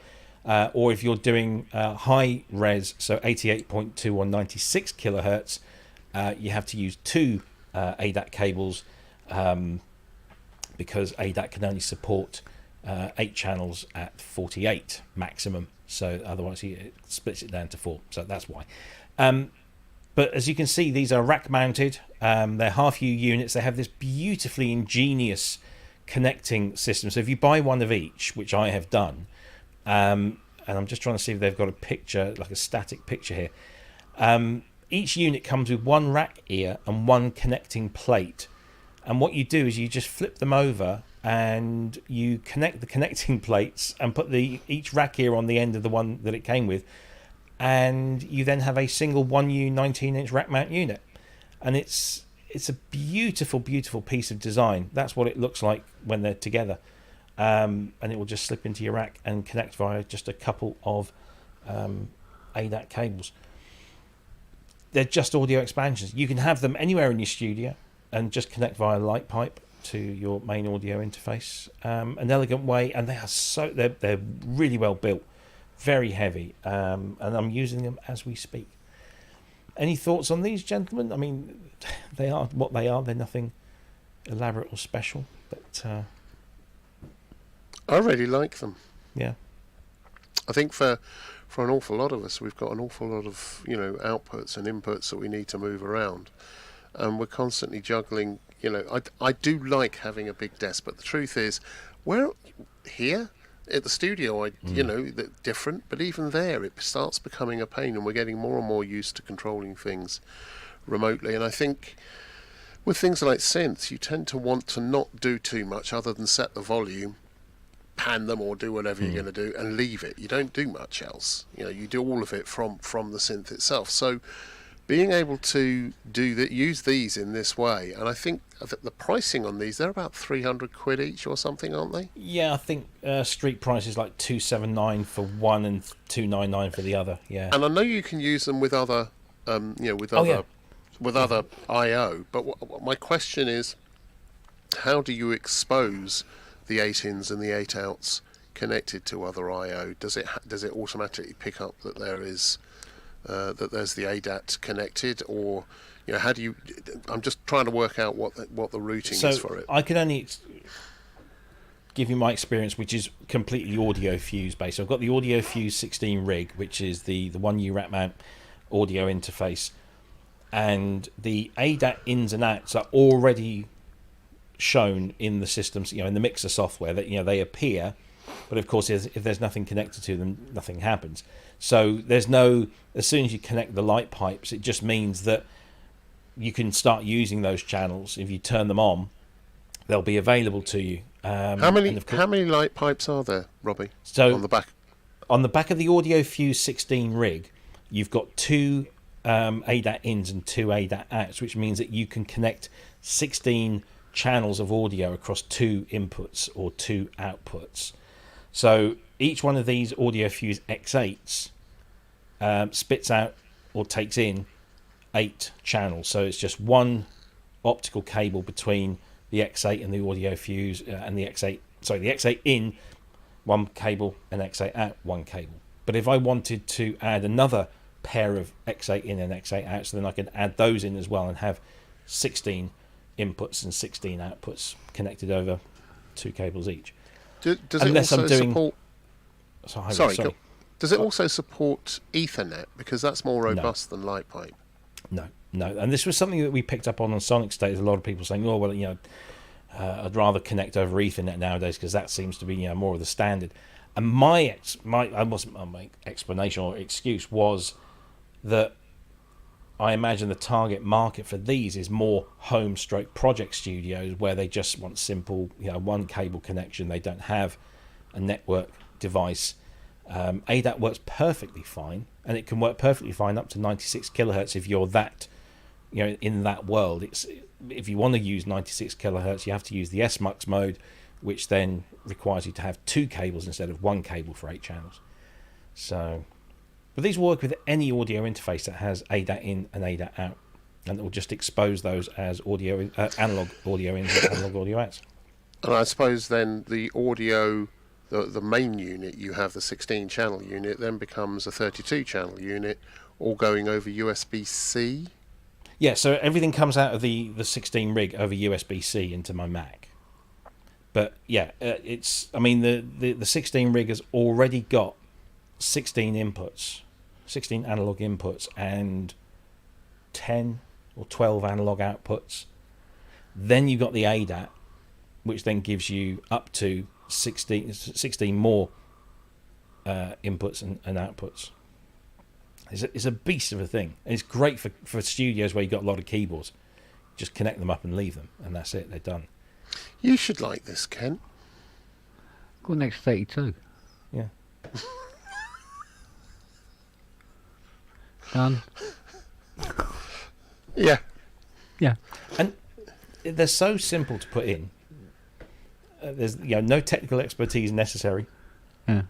And for me, the best thing about it was the beautiful industrial design. The fact that, when you unbox them, they have 4 orange rubber feet, so you can just sit them on the desk or wherever you want to put them, and they'll just happily reside wherever you put them. Underneath, however, in little recesses on each unit is 1 rack ear and 1 connecting plate, and the connecting plate is a small piece of square metal with 4 screw holes in. You take those out of each unit and you lay them upside down, and you just take the 2 square plates and bolt these 2 units together, and then you take the rack ears and you bolt them on the end, and now you've got a 1U rack mount that you can just throw in. It's beautiful industrial design. Here's a question from Ezing Zibodi Ilik. What competition alternatives do these devices have? I have an ADAT in IF. Is this the best, cheapest, only way to add more audio in? No, it's not the only way. Behringer The quality do of the these, ADA 200. yeah, quite there's others out there. But as a combination of price and build quality and what these look good. I'm sorely tempted, I have to say.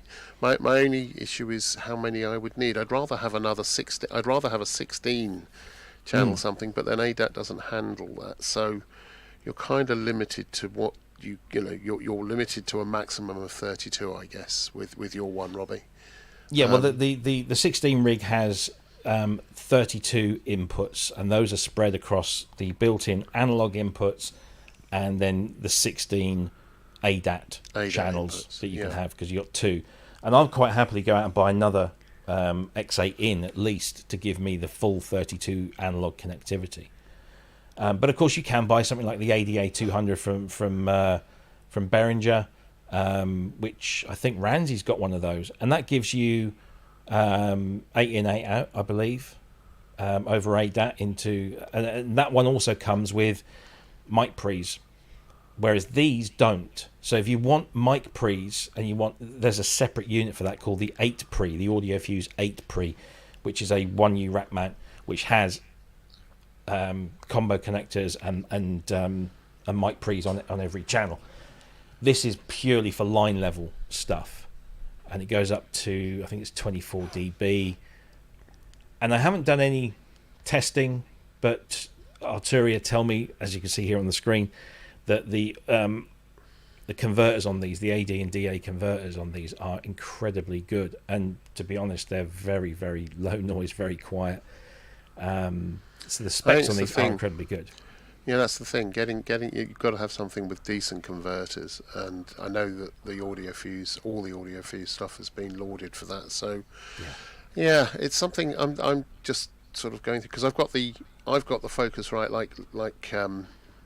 I've got the Focusrite. Is it the 1820 or whatever it is? 18920, yeah. Yeah, that's the one. So, and that has ADATs on the back as well. So, I'm just wondering whether or not that might be a nice way to expand that. But I mean, there are so many of us in this, in this world that don't have the need for mic pre's. mics, yeah. I have one microphone, so I don't need 8 mic pre's. I just need one, and the AudioFuse 16 rig comes with 2, and that's fine. And I plug my microphone into one, and I plug my DX1 into the other. But obviously, I don't use the mic pre. Sing into it. Yeah. Badly. So that's why I went, because I looked at all these different audio interfaces. Vocoder. I looked at all these different audio interfaces, and they were all saying, 32 ins or 32 outs, or 16 ins or 16 outs, but only some of them, or most of them, offered you like 8 analog inputs built in, and then all the other inputs were over ADAT. So I would have to buy something else to give me all of that connectivity. With the 16 rig, I got 16 inputs straight away, and then I could expand it even further with ADAT, which I've done with these modules. And I honestly don't think, I'm still not sure, because I put it into my desk here, but I'm still thinking maybe I'm going to take the X8 in and just buy a long fiber cable and run the X8 in from over there somewhere, so I don't have to run too many audio cables from all around the room. But either way, I've got options now, so there you go. It's difficult to kind of get very excited about these. Well, things. it They is, are very but bland. connectivity is something everyone that's got a studio of any sort, whether it's video or audio or music or whatever, synth, we all run into this problem where we kind of never quite have enough of what we want where we want it. I suppose the really good news about this is you've got 2 boxes that can go anywhere within the limits of your light pipe length, whatever that happens to be, anywhere in your studio, and give you that extension to your main box, which is normally fairly close to your beauty. So these do provide something kind of useful. They really do provide something useful, and we're always looking for ways to make our lives easy, just to be able to plug stuff up and leave it and forget it and done, and it will sound great. These serve that function. Is it enough? I don't know, but I am getting more intrigued by the AudioFuse, I have to say. Well, regardless of the X8 in or the X8 out, the 16 rig has been a revelation to me. It's just so convenient, super convenient and really, really good quality. So, yeah, there you go. AudioFuse X8 in and X8 out available now, although it does say on the Arturia website out of stock. They are making their way out. You also get, as you can see here, you get a whole bunch of software in there. You get a whole bunch of their effects, plugins, and Analog Lab, what do they call it? Analog Lab Intro. So you get it's a nice little package, as they say. He is. But yeah. I'm surprised that no one's actually upgraded light pipes. So the ADAT is the standard for light pipes, right? But you could get a gazillion audio channels onto light pipe if you wanted to, but no one's sort of done anything about it since Ethernet's become the standard, hasn't it, really? So Wookie asks, do they have word clock? Yes, they do. BNC connectors on both, so and you can select high Z or 75 ohm. Also worth pointing out, just like the AudioFuse 16 rig, the analog inputs and outputs on the X8 and X8 in and X8 out are all DC coupled, which means that you can send CV data or signals through the outputs as well, so you can connect that. I don't really fully understand that, but I know that means something to some people. So I'm sure somebody in the chat. But you can connect these up to your modular system and have the outputs work with CV gate because they're DC coupled. But that doesn't bother me because broken. Yeah, but it doesn't bother me because I'm not. So here on the Pro Socket network, do we have other things to talk about on the Pro Socket network? I think we might have. Let's have a look. Should we talk about a free plugin? Yeah, like a free plugin, me. Here's one. What the hell is a flea plugin? A flea plugin, yeah. Yeah. Free plugin. Flea plugin. This No. is from Steinberg. And it's called Extreme, or is it Extreme? Is it a play on words, Extreme, or is it cross stream? Like Ghostbusters? I don't know. Let's have a listen. See what it actually does. We have a video.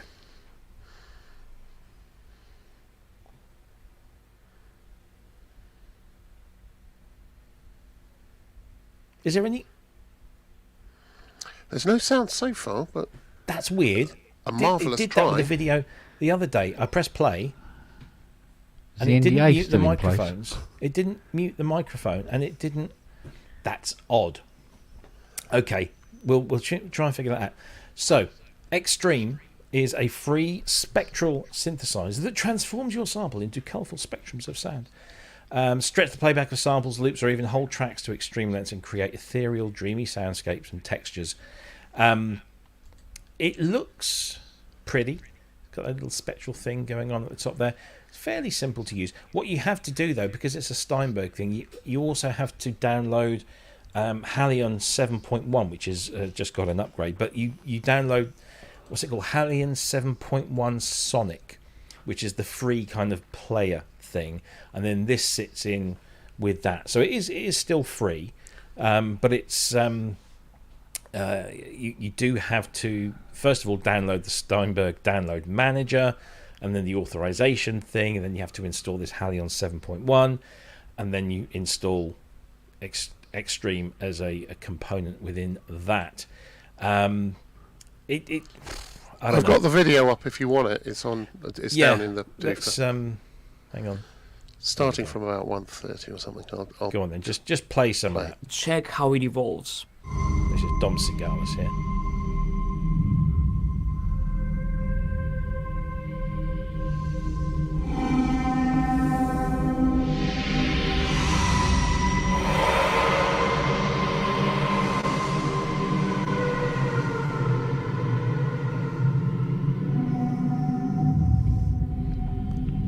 So yeah, you kind of get the idea. It's kind of one of those ambient-y type things where you hold some keys. And when I was going through the presets yesterday, there was some that I thought, have I actually changed preset, because it all sounded much the same. It looked very like one of these granular synthesizers where you've got different playheads going through, and essentially it's stretching the sample to extreme levels, so it's just moving very, very slowly through the sample, and you get some sort of evolving sounds with it.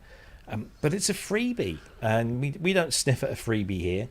It does, it involves a bit of shoehorning into your system, but it's a freebie if you own Halion, and I think you have to own Halion or Halion 7.1, don't you? Yeah, but you can also get Halion Sonic, which is free, which is really? basically a playback engine. Yeah, so instead of Who knew? But the problem is you have to install I did. the Steinberg stuff, and then you have to install Halion. Then you have to install Extreme. So if you've got Halion installed, it works fine. But if you haven't, you have to kind of jump through a few hoops to get there. Once you're there, it's okay. And Halion 7.1 is quite a capable instrument. I mean, it's no longer just sample based. It has an 8-operator FM engine in that's been derived from Yamaha. So it's a pretty useful thing, and it's on sale at the moment with at least 50% off. I think you can pick it up. I think it's 104. If you go direct to Steinberg, it's 149 quid in the UK, and similar pricing around the world. To whatever it is. I think it's normally 250 or 249 or something. I don't know, something like that. But and you can they do cross grades. So if you've got Contact or Falcon, what's the other one? Omnisphere, and there's a fourth one. I can't remember what it is now. But you can cross grade for about 100 quid. And if you've got previous versions of Halion or Halion Sonic, Halion Sonic Collection, you can upgrade for maybe 50, 60 quid. So cool. It's an interesting thing. But it's just one of those ambient type things. And Well, I heard on the grapevine, and I don't know whether this is true because I've yet to go and find out myself, but apparently there's an update for the Montage M software. another one. Not a big one. What, an update, coming or update. out? I believe it is available. I'm trying to remember who the hell told me. I was I'm going to have just a having look, a look but I right have to now. update my download manager so I can look. Can I have a look right now? What you mean for the software, the plugin? Right, I haven't installed that anyway yet, so I'll get onto that. So, yeah, the hardware OS looks like it's still at 2.0, and ESP, which is the plugin, that looks like it's still at 2.0 as well, Interesting. according to the Yamaha website. Somebody, who the hell was it? It was one of my customers this week. Said, he goes, "Oh, I went to he went to download this thing, this synth thing, and it said that there was an update available for his Montage M software, and it promptly downloaded an update. Didn't take very long. Wasn't huge, so probably a bug fix or something, you know. But You guys are the ones with montages. yeah, but I've got to update the bloody And manager. I'm still going through the SSL thing. Unless that person was referring to just the 2.0 update. I can't see anything. No, on he'd already Yamaha. had the 2.0 update. Oh, right, okay. Yeah. Yeah, I can't see anything there. So unless maybe it's just a bug fix that's served up when you run the updater. Yeah. I don't know. But yeah, so there we go. Extreme from Steinberg. It's available now. It's free. So you have to jump through 2 or 3 hoops to kind of get it working in your machine. But there it is. Free Steinberg. of charge. We've got 15 minutes left. What else can we do? Well, if we're already talking Well, about no, there's one more. door-related stuff, is there Well, anything? That I'm going to leave that one till last because it's kind Okay. of like But this is the one that I wanted to talk about because we spoke about PianoVerse when it first came out, and it's incredibly good. If you like your pianos, because that's exactly what it does. Clues in the name. They've just released their seventh and eighth pianos because they've done 2 of these Liberty upright. So this is a Czechoslovakian upright piano. The name of the piano is a Koch and Corsate upright piano. They've recorded 2 versions, one very damaged and one pristine, and then you can process it through PianoVerse's myriad effects and different environments. So you can play it on the surface of Mars, or you can play it underwater or in the forest, or if you're more traditional, you can play it in a theatre or a club or a studio or a cathedral type thing. But all of those controls are available to you, and it's in a very lovely interface with loads of effects and mic placement options and so on and so forth. It's a really flexible package. There is, in fact, a trailer video which I'll play you a snippet of now.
There you go. That is Liberty Upright from PianoVerse. Kent, I know you're partial to a very nice piano. Always come to you first. Thoughts? Yeah, sounds nice, doesn't it? Yeah. But Did you get PianoVerse? yeah, I got PianoVerse ages ago, didn't I? Yeah, oh God, I wish my cock sounded like that. It's just one of those things, isn't it? Did you say what I thought you said there? He meant the piano. Yeah, mate. The other cock I've got. No, yeah, I do have a slight issue with this. If you take a piano sample and you put that much effects on it Mm-hmm. and manipulate it that much, what exactly are you demonstrating? True. You're demonstrating the effect, aren't you, really? Well, yeah, because you can take any piano sample and mangle it that much and go, yeah, it's still a piano, but I like the effects on it. But you're not getting, what was the nuance of this sample library that is costing me £99? Yeah, I wanted to hear the piano. Yeah. I actually wanted to hear the piano, not all the effects, because the effects are over. We understand the way they've done their effects thing for the rest of the range. Yeah. So we understand the effects. Play me the freaking piano so I can hear what it does. So I was a little disappointed that I didn't get to hear it. I think it sounds through all of that okay, but I'm always concerned when I'm not hearing the raw sample that what are they hiding? So, I like an upright piano sound, I do, but I'm not sure if... My cock is always upright. I prefer the grands myself, but you can't get one. It's all right. It's the last 10 minutes. Nobody's watching now. Yeah, well, this is true, yeah. It's a big library. It's a big... 68 gigabytes of download content. 50 instrument presets, 25 for each version, the good one and the bad one, shall we say. All recorded at their state-of-the-art studio in Modena and using robotic sampling techniques to make sure you get all the accurate velocities and what have you.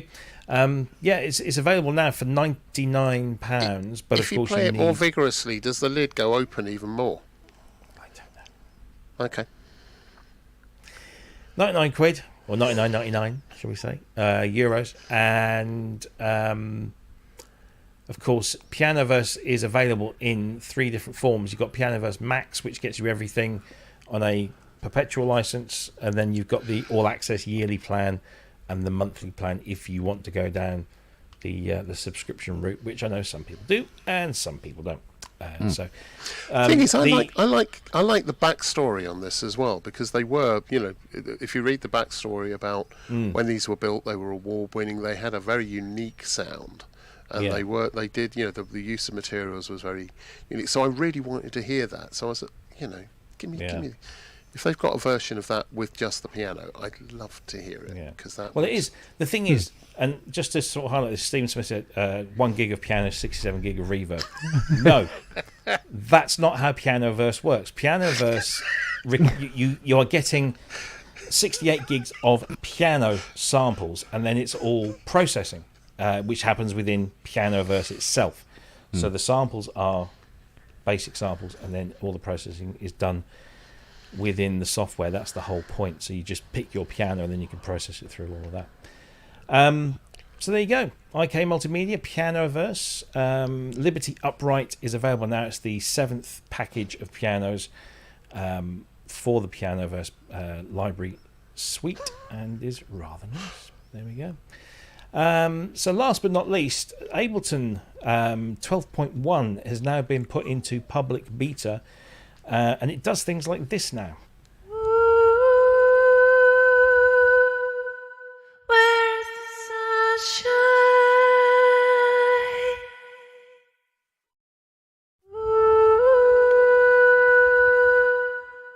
Where's the sunshine?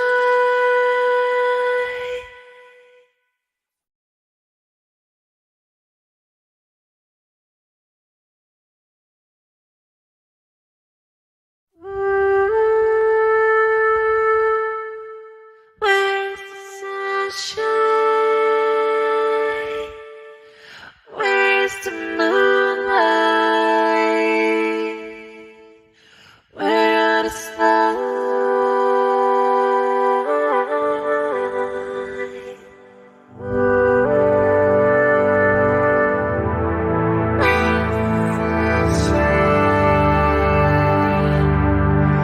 Where's the moonlight?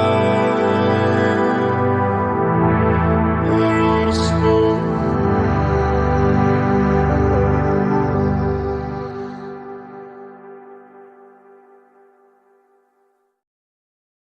Quite like that. That's not bad, that. So Live 12.1 adds auto shift, which you just saw there, drum sampler, and more, and it's all now available in public beta. So if you are an Ableton Live license holder, you can sign up to that and download it and have a play around with it. I know that Steve Elbows, our resident MPE expert, has been playing around with this. And as he says here, this auto shifting enables and supports MPE, so you can pitch bend polyphonic output, MPE expressive control the formant knob on a per note basis, etc. So that's a lot of control, and it seems like Ableton are really kind of leading the way in terms of incorporating MPE into digital audio workstations.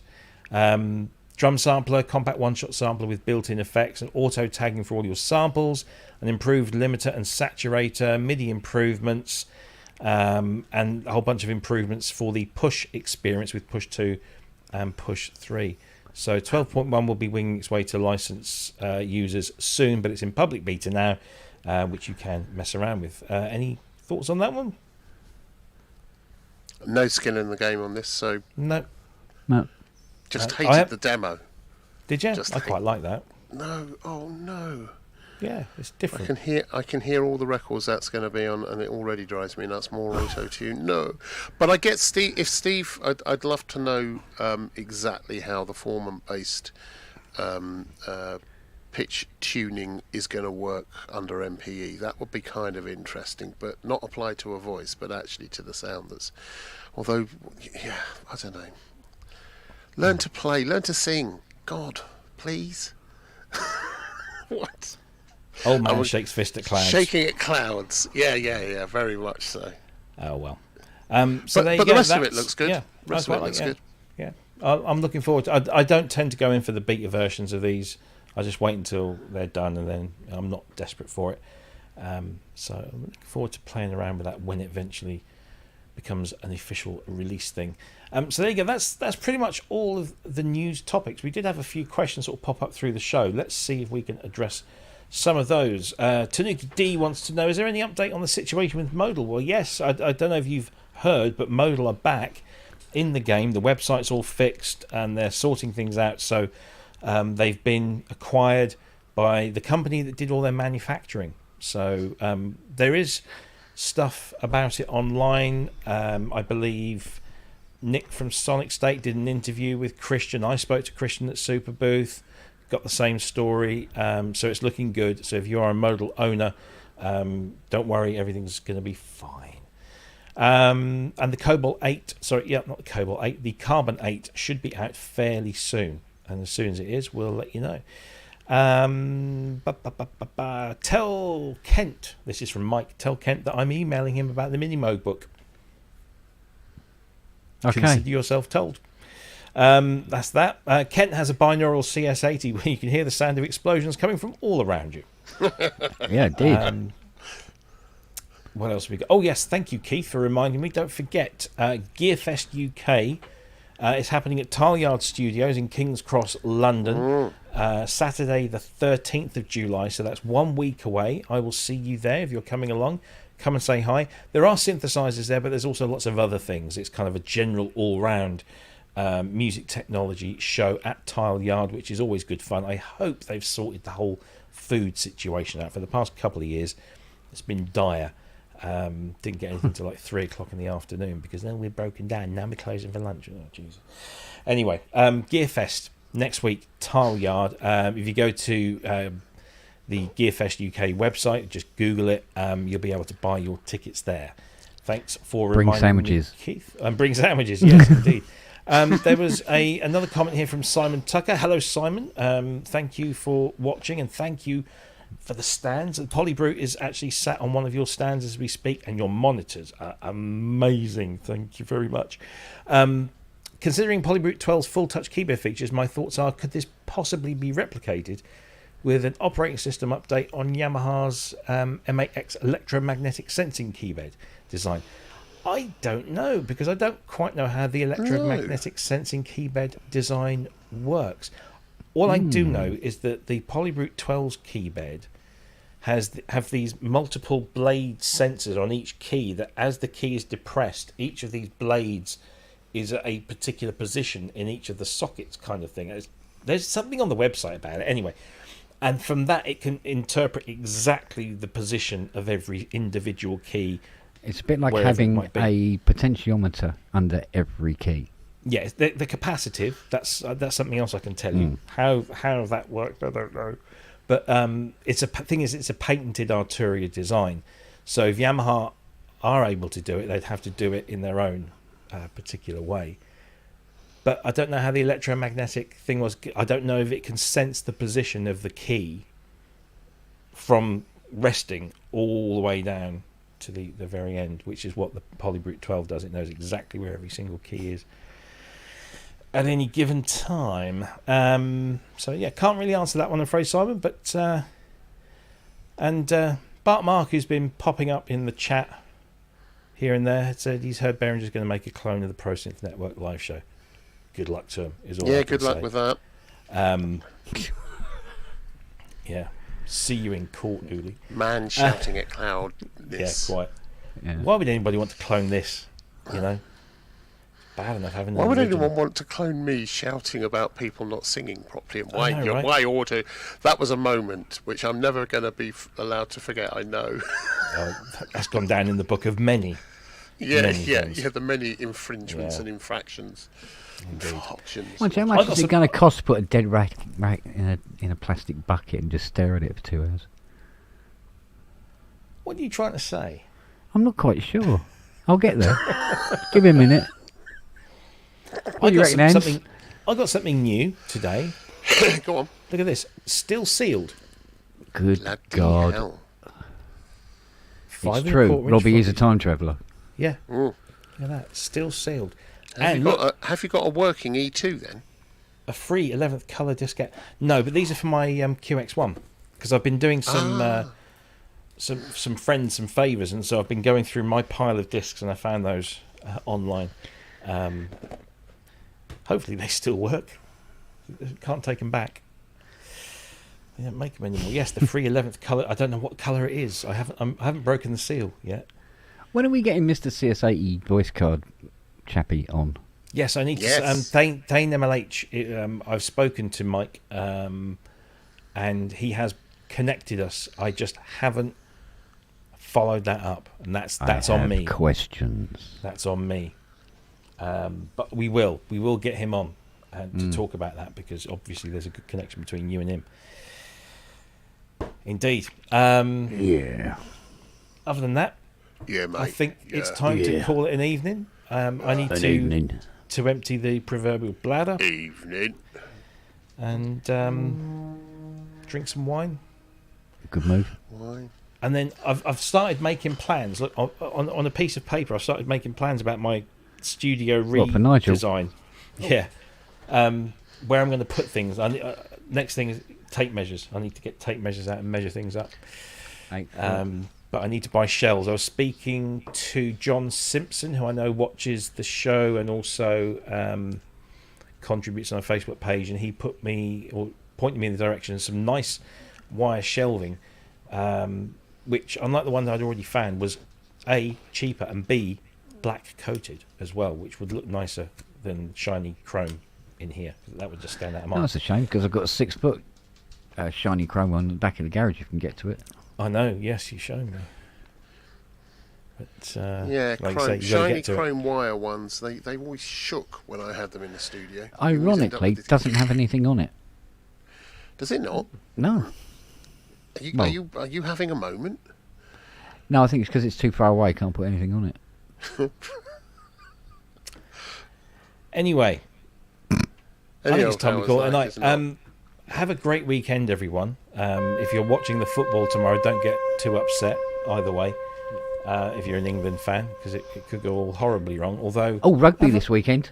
in rugby, yeah, Yeah. and of course there's Wimbledon as well. The end of the first week, which is looking. I don't know about I think rugby. Alvarez won. He beat. I forget his name now.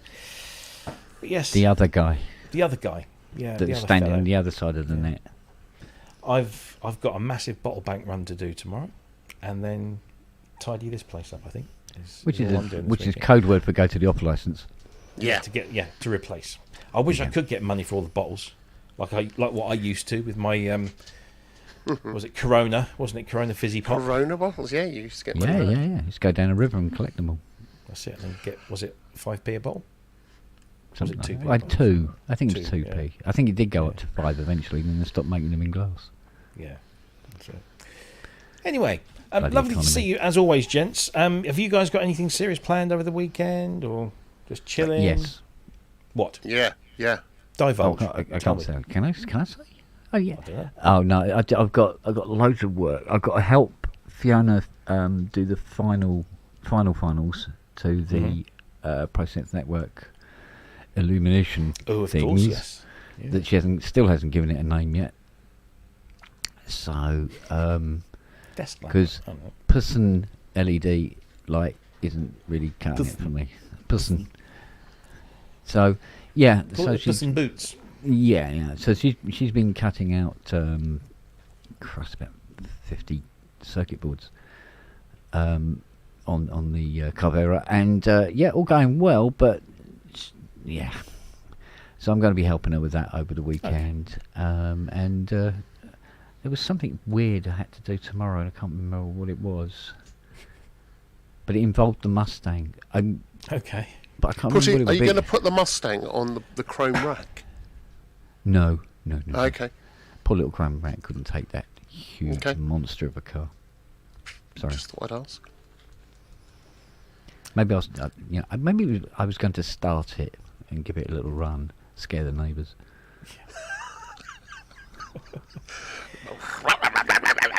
Anyway, Andrew, anything interesting this weekend? I'm going to be writing a long letter of complaint to the new government saying, why haven't you done anything yet? Why? Why, oh, why, oh, why? Spells And yo-yo. then- Epsom and yeah. Yule became Liberal Democrat today. The first time the Conservatives have not been in power since 1738. Very Or similar around longer. here. Yeah, Very similar around here. couldn't believe it. Yeah. Couldn't believe it. We went Labour. This is the first time I voted Labour and actually voted for the winning side in this constituency, which was amazing. And next door, literally the other side of the road, is Waveney Valley, which is one of these new constituencies, and that went Green. The leader of the Green Party, really? the co-leader of the Green Party, is now an MP next door, which is brilliant. This is really good. Yeah, so well done. But anyway, that's politics. We don't talk about that. That's We'll wait for politics. No, we pub- don't. So Wimbledon, because my wife watches Wimbledon, that, and I'm Euros. Wimbledon. Is there a Euros match? I don't know. Yeah, Something well, to do with there's been England or something. footballing Yeah. tonight. If you are at Footballing. all interested, am I going to spoil it? The hosts are out. I'll say that much. The hosts of Euro 2024 are out. No. And France and Portugal are currently goalless. So there you go. There's your sports update. Sports update. Ding, ding, ding, Other ding, balls ding, were ding, hit, ding, ding, ding, Yes. just for balance. ding, ding, ding, ding, ding, ding. So there you go. And of course, don't forget, there's loads of other shows in our synthesizer community. So 10 o'clock tomorrow morning, Andy, aka Synchrotron, will be doing his ambienty, droney, modulary type thing for a couple of hours at 10 a.m. UK. Then there's Rands at 2 p.m. UK. No, there isn't. Isn't there? No. No, but what there is the F1. It's Oh, yeah, Silverstone. British Grand Prix. Yeah, British Grand Prix. That's really the Yeah, there's Is no it? Rands tomorrow. No Rands. Oh, No, I didn't apparently know. not. Apparently not. Mr. Synth Addict was informing everyone in the chat of Oh, I that didn't see. fact. I No, didn't if that's see. all right, that was my job. So, yes, so there will All right, be so no no Rands Rands. tomorrow. No Rands Rands. tomorrow. I don't know if Eddie's guitar show is on, but also, yeah, I think that's about it. And then of course there's About Sonic it. State on the Wednesdays, and and then us back again on Fridays, and there's lots of other bits in between. But I'm sure you all know where to go. Go and check out GeForce channel for a start, and we will see you same time, same place next week, where we promise to have more news, maybe more than we have today. But I know of at least a couple of things that we can talk about, and I don't know whether we'll have any guests on. I think there will be a pub tomorrow. But there might Oh, be a pub good. tomorrow. But there will be excessive swearing. I'm sorry, I have to warn you now. There will be excessive swearing on the scale of Jonathan Pye, Oh, yeah. as I discuss very briefly. It won't be for long, but very briefly, I will be discussing what a person Rishi Sunak and the rest of the Conservatives of the last 14 years have been like. And there Good will rant. be blood and perhaps on-screen strangling. Chainsaws. Yeah. There will also be, I don't know, defecating into a teapot for not so much balance, but more graphic representation. That's the second time you've mentioned that. I know, it's this is really the on thing. my mind. It is, isn't it? Yeah. Yeah. In fact, Yeah. I know where there's a teapot, and I'm at a loose end, so, you know. By the way, Jonathan Pye has released 2 videos today. Yes. The first one was just called Thank You. for the It's day. hilarious. Yeah. And then he's also done one for the New York Times explaining what happened last night, and that's rather funny as well. Yeah, of course They're it both is. available on YouTube. Very, very amusing. Anyway, same time, same place next week. Have a great weekend, everyone, and stay safe, be good, enjoy what you do, make lots of music, share it around, and we will see you all very, very soon. Take care, everyone. Bye-bye. Take care.